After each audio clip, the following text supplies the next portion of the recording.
Judith Orloff, Theodore Roosevelt, and David Bowie. The cave dweller, ego creature covered in the unkempt hair of despair, has needed care. Sometimes I say, I was raised by wolves, because it is kinder to those who have to listen to me than for me to unload my history. The most effective tool that has helped to deal with a squint-eyed, dark-dwelling drama beast was reading. I was drawn to it as if I intuited that books, narratives, biographies could show me a way out. As a teenager, I stacked books against my chest and lengthened my arms so I could get them all home. Biographies of pioneer girls who had shown inordinate courage in the face of a hostile land. Stories of great female role models like Marie Curie and Golda Meir fell into my outstretched hands. Sacagawea was perfect for a 6th grade girl living in the Columbia River Gorge. The history of Lewis and Clark surrounded us. I found role models that were focused, strong, reliable, dedicated to solving problems. Who knows in life what is the cause and what is effect? The books and I found one another.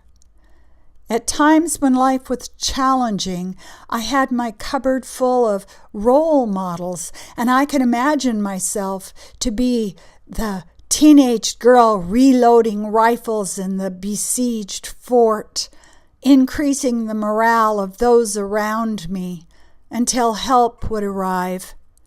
I was drawn to extraordinary female power of one sort or another, and it helped me survive all of the stories my ego creature could possibly hiss to me. Lately, I noticed that the books I am reading, the documentaries I watch, all seem to build an architectural form of a lesson. Judith Orloff is a psychiatrist with unblemished medical credentials who is also psychic. She has come out and lets the world know that her intuitive powers are one of her tools.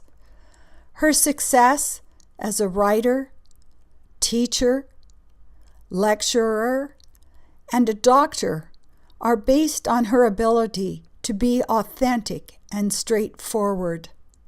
I love it when she says she is suspicious of those who waft about in robes, waving wands while sprinkling pixie dust.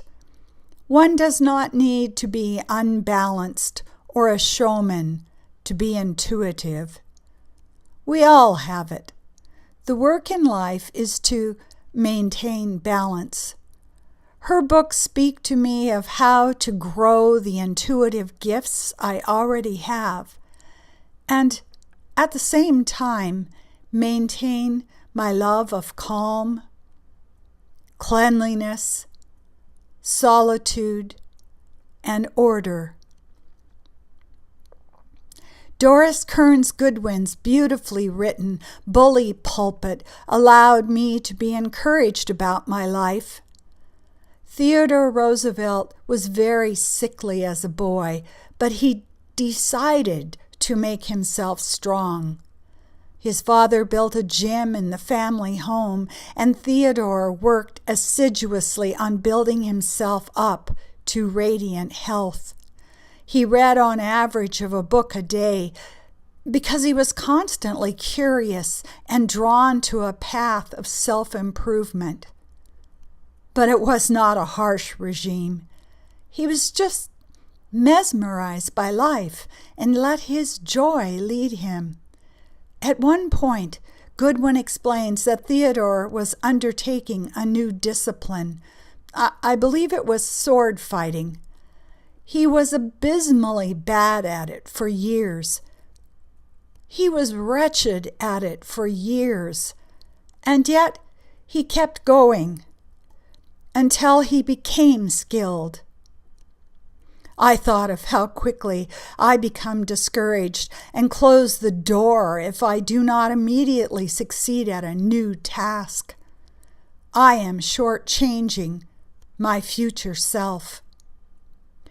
This evening, I watched a documentary about David Bowie, who was told in the 60s he was too quirky an outsider to ever have a career.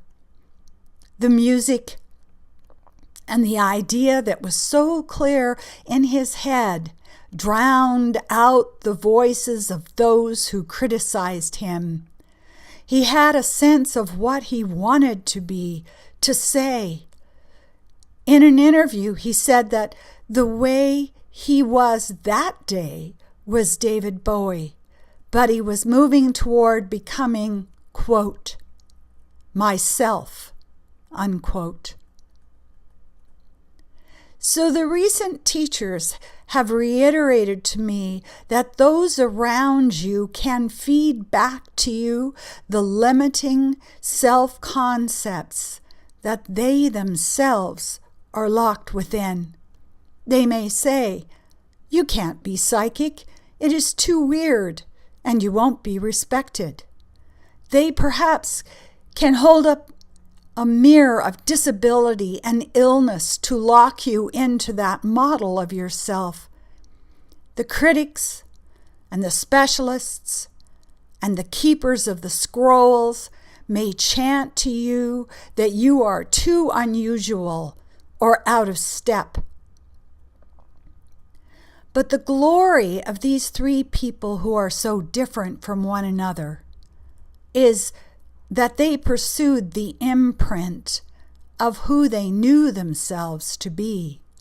They stepped out and exposed the power of publicly becoming so strong in authenticity that they have inspired me. The ego has weakened its negative hold on me when I surround myself with others who do not choose the victim path, the lesser, the safer, and the more disastrous path. And finally, if we are going to choose a life that enables us to fit in, why not fit into our own bodies with health? Fit into our own spirits by honoring the inspirations. Fit into our own truth by taking the risk to stand up in our endowment. Let it shine out. Life becomes less crowded when the ego is quiet, and the voices feeding back a smaller life are stilled. There is only you, the joy that calls to you, and the excitement of finding out who you are. Thank you, Judith, Theodore, and David.